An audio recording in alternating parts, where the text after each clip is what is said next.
como era o Brasil em 1958. O que fazia sucesso por aqui, como eram os carros que rodavam pelas ruas, quais eram os costumes daquela sociedade e, acima de tudo, como estava o clima em relação à Copa do Mundo daquele ano. Hoje, com as 5 estrelas no peito, parece até óbvio o resultado dessa história. Mas se pudéssemos voltar no tempo, veríamos uma realidade bem diferente. Será que as pessoas daquela época ao menos sonhavam que poderiam ser campeãs do mundo? Ou o medo de passar vergonha ainda falava mais alto? Esse vídeo é a primeira etapa de um breve passeio por esse que é um dos principais momentos de construção cultural do nosso país. O ano em que tudo mudou, uma época em que o Brasil transbordava futuro, mas ainda tinha um medo profundo do próprio presente. E antes da gente embarcar nessa máquina do tempo para entender um pouco mais sobre esse período, deixa uma curtida no vídeo e se inscreve no canal. Isso me ajuda muito a continuar trazendo essas histórias para cá.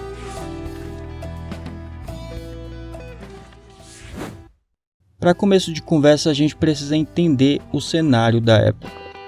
O Brasil de 1958 vivia o que a história apelidou de Anos Dourados. No Palácio do Governo estava Juscelino Kubitschek, com seu famoso plano ambicioso de fazer o país crescer 50 anos em 5.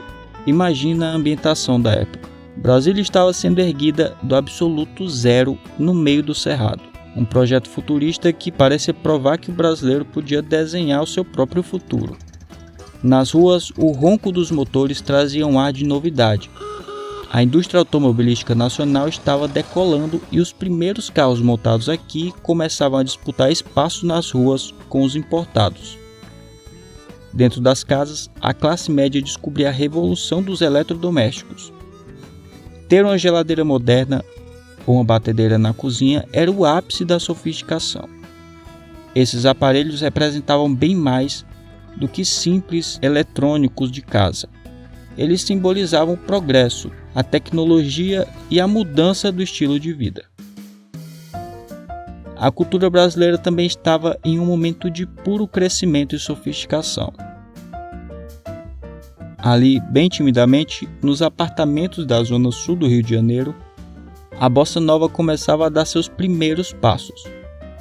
Era um jeito novo, moderno e sutil de cantar o Brasil.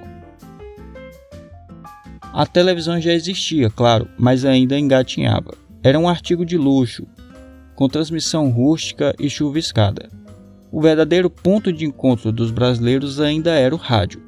As famílias se reuniam em torno daquele aparelho de madeira na sala para ouvir as radionovelas, os jornais e, claro, para torcer também. Existia um clima de otimismo geral. É isso que podemos concluir até aqui. Parecia finalmente que a hora do país do futuro havia chegado.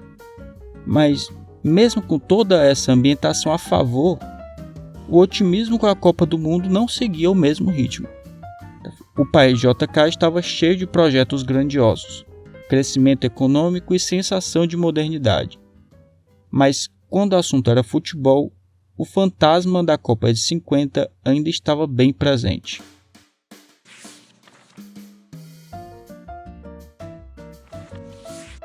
E por que esse desânimo futebolístico se o país ia tão bem? A resposta tem nome, sobrenome e data.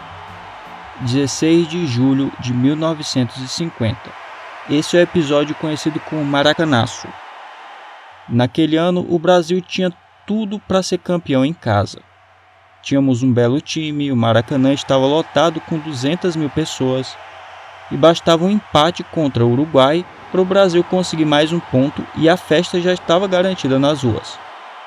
Mas aí veio o gol do adversário e a festa foi tragicamente cancelada. Aquele gol do Uruguai foi um balde de água fria. O silêncio que se instalou no estádio virou um trauma nacional. O que se comenta hoje é que a nossa seleção já estava mergulhada num perigoso clima de que o título não tinha como escapar das suas mãos. Na época rolava até uma mística de que a culpa pela derrota da seleção era do uniforme branco que era usado. Tanto é que depois daquela Copa o Brasil trocou as cores do seu uniforme principal e começou a usar uma camisa amarela com calção azul, que é o uniforme clássico que conhecemos hoje. Aquilo não foi encarado apenas como uma partida de futebol perdida. foi visto como uma prova pública de que o brasileiro falhava justamente na hora da decisão. E aí veio 1954, a Copa seguinte na Suíça. E o que aconteceu? Caímos de novo, dessa vez para a Hungria, numa partida inclusive que terminou em pancadaria no vestiário. Então era de se esperar que em 58 a mentalidade seria mesmo de pura desconfiança. O futebol brasileiro era visto como talentoso, certamente, mas também psicologicamente frágil. Aos olhos da opinião pública, a seleção era um grupo de rapazes brilhantes que, diante do primeiro obstáculo europeu, iriam tremer.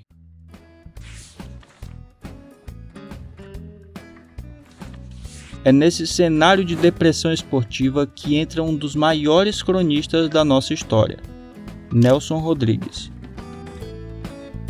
Pouco antes da Copa de 58, ele cunhou uma expressão que virou um conceito sociológico, o complexo de vira-lata. Nelson dizia que o vira-latismo era a inferioridade em que o brasileiro se coloca, de forma voluntária, em face ao resto do mundo. Para ele, o brasileiro corria atrás do próprio rabo, achando que qualquer europeu era superior por natureza. E a mídia da época não ajudava. Os jornais, as rádios, cobravam a seleção com um pessimismo quase cruel. Ninguém acreditava de verdade, e havia realmente um medo de passar vergonha na Suécia. Sabendo disso, a preparação para a Copa de 58 foi uma das mais diferentes e ao mesmo tempo detalhistas da história. Pela primeira vez, a comissão técnica levou um psicólogo, o Dr. João Cavalhares, para avaliar os jogadores. E aqui a curiosidade que sempre é destacada é que, nos testes dele, o jovem Pelé e o ponta Garrincha foram simplesmente reprovados por serem considerados infantis ou sem foco necessário. A sorte do Brasil é que a comissão técnica resolveu ignorar o laudo e acabou levando os dois para a Copa. Houve também um mutirão médico empenhado em deixar tudo acertado. Para evitar infecções que pudessem tirar os atletas dos jogos, os dentistas da seleção ficaram atentos, inclusive não hesitando no tratamento de arrancar os dentes infeccionados dos jogadores para que isso não os atrapalhasse no futuro. Era uma preparação diferente, quase desesperada, para tentar blindar um time que já saía do Brasil sob o peso da desconfiança. Então chegamos ao momento do embarque. Não existia o clima de já ganhou, que outrora contaminou os jogadores, mas também não se tinha tanta certeza assim da possibilidade de ganharem o título. No aeroporto do Galeão, no Rio de Janeiro, o que se via no rosto dos jogadores da comissão técnica era uma expressão séria, um esforço para manter a concentração. As malas estavam pesadas, mas o peso da desconfiança e do trauma da Copa de 50 nas costas daqueles jogadores era muito maior. A imprensa olhava com desconfiança. O torcedor cruzava os dedos com timidez. Sem festa, sem gritaria, o avião do Brasil ligou os motores na pista, começou a correr pelo asfalto e levantou o voo rumo à fria e distante Suécia. O Brasil do progresso ficava para trás, enquanto a seleção do país do complexo de vira-latas cruzava o oceano para encarar mais uma Copa.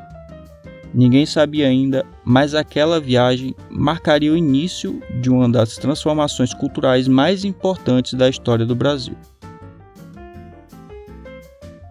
Pois bem, se você gostou desse vídeo, comenta alguma coisa aí embaixo. Por exemplo, você acha que o clima de desconfiança daquela época pode ser comparado com o clima de desconfiança dos dias de hoje?